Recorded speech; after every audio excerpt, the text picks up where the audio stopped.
All right, folks, we're going to get going. Looks like we have a slightly leaner but equally mean crowd today from the last couple days. So welcome to the third and final day of presentations of our 2024 Science Symposium. My name is Mike Dixon. I'm the Executive Director of the Trinity River Restoration Program. Once upon a time, I was in fact an actual scientist before my life became all meetings and budgets. And my formal training is in terrestrial ecology, and all of my publications were on bugs and bats. So what that means for me is that in spite of the fact that I've been with the restoration program for coming on 8 years, every day I'm learning all kinds of stuff about how rivers function from all of the brilliant people across this program. And the symposium has definitely been no different. So these last couple of days, we've talked about what we know about our fish populations and how habitat management, sorry, is this coming through okay? All right. How habitat management has influence on fish and other wildlife species. Today, we're going to be taking a deeper dive into the physical environment that underpins all of those things. And specifically, we're going to be hearing about everything from water quality and flow to sediment dynamics and the riparian vegetation, that out-of-channel environment. So in keeping with the symposium theme of changing paradigms and pushing restoration boundaries, in addition to continuing to listen to learning and discussing what's being presented today, I really want to challenge people to ruminate on what we've been hearing about and what we've learned. This is a really rare opportunity to get so many great minds in one place physically and virtually.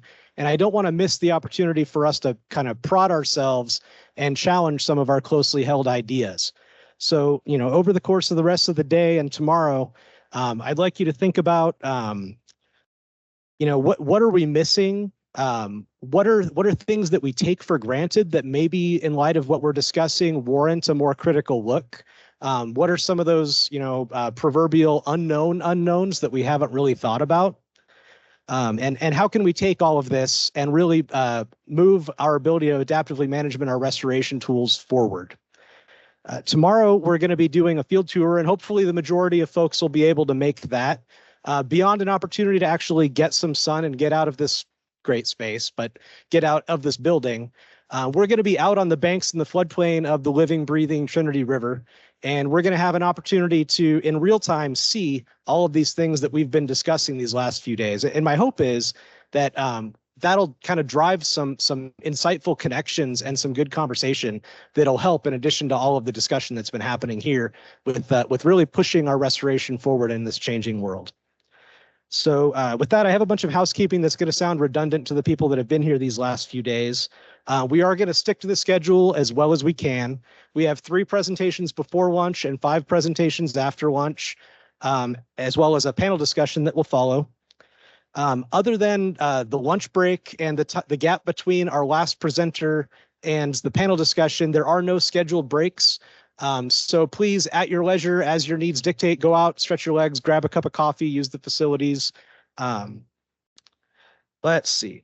I will remind people again at the end of the day, but if you did sign up for the field tour tomorrow, meet in the parking lot outside at 8:30. We're going to be breaking into 3 groups and hopefully hitting the road by 8:45. On the etiquette front, I don't know who needs to hear this in 2024 because who uses their ringer anyways, but please silence your phones. Only water in the theater. We're really blessed in Weaverville to have a facility this nice, and we really want to keep it that way. So please, we have refreshments and coffee and snacks out there, but please only water in here. Remember that all of the presentations and all of the interactions with the microphones are being live streamed and recorded. And also, there is photography going on all day. So if for whatever reason you don't want your image shared, please let Kiana know, or Duncan, who's out in the lobby, and they'll get you a pink wristband, and try to avoid sharing your photo in any social media or whatever posts come out of this. What else? Okay, so on the questions front, as time allows, we're going to try to take questions at the end of presentations. There's also a QR code that you can scan off of the pamphlet and type into your questions into a form that'll feed into the panel discussion later today. When you are asking questions, I want to remind people to please use the microphones. Again, for the people that are out there not physically in this room, it's really important that they can hear what we're saying. And also for posterity, for those who weren't able to make the conference, to be able to make sense of the recording later. And I think beyond that, we've been thanking people every day. We've already really profusely thanked the whole team that pulled this together. I don't think he's here, but I do want to acknowledge Taylor Aglepe and maybe give him and the people who are, allowing this conference to take place here a quick hand. So let's recognize the facility. Obviously, I want to thank all of you for engaging really professionally so far throughout the symposium and being really actively engaged in the dialogue.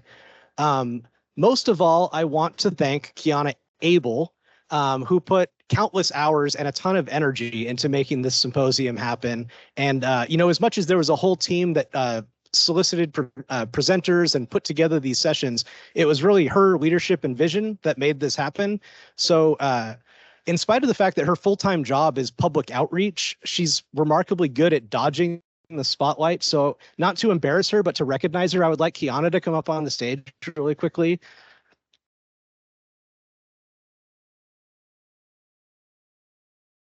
So let's all please give her a big round of applause. This was a huge undertaking.